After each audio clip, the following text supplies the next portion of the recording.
Random acts of kindness. Nagbabakasyon si Ninoy kasama ang kanyang best friend na si Jimmy sa Bangkok for 5 days.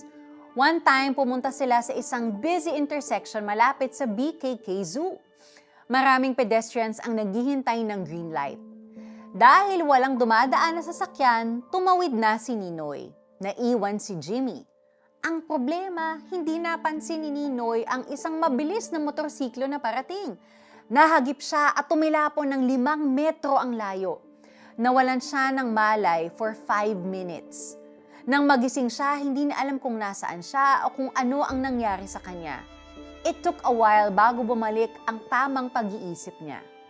Akala ko patay ka na, sabi ni Jimmy. Di ka kasi gumagalaw. Tinulungan niyang tumayo at dahan-dahang lumakad sa sidewalk. Dagdag ni Jimmy, mabait talaga ang Thais. Pinaligiran ka para di ka masagasaan. Marami kasing dumadaang sasakyan.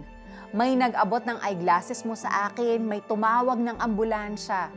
Kahit isang foreigner si Ninoy, di nag-atubili ang locals na tulungan siya. Nagpasalamat siya sa mga taong tumulong. Ngumiti si Ninoy sa kanila at nag-fold ng kamay sa harap ng muka at tumango. Ganoon din ang ginawa nila kay Ninoy. Nagpasalamat din si Ninoy sa Diyos, Lord, thank you for protecting me and giving me a new lease on life. Mula noon, mas naging matulungin na si Ninoy pagbalik na sa Manila. Hindi na siya nag-aatubiling tumulong sa kapwa. Minsan may nakita siyang matandang lalaki na natumba sa pag-akyat ng stairs papunta sa MRT station. Kaagad siyang lumapit dito at inakay niya. Ito ang tinatawag na random act of kindness. Kahit di mo kilala, kapag nangangailangan ng tulong, gawin mo to. And hopefully, yung ginawa mo sa iyong kapwa ay susuklian ng paggawa rin ng mabuti sa kanilang makakasalamuha in the future. Manalangin tayo.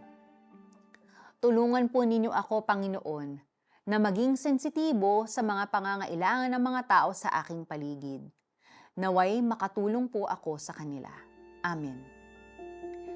Mula sa araw na to, mas maging matulungin tayo. Humanap ka ng pagkakataon kung papaano ka makakatulong sa kapwa. Ngunit may isang Samaritanong naglalakbay na napadaan doon. Nakita niya ang biktima at siya'y naawa. Luke chapter 10 verse 33. Ako po si Sonja Kalit. God bless you and have a great day.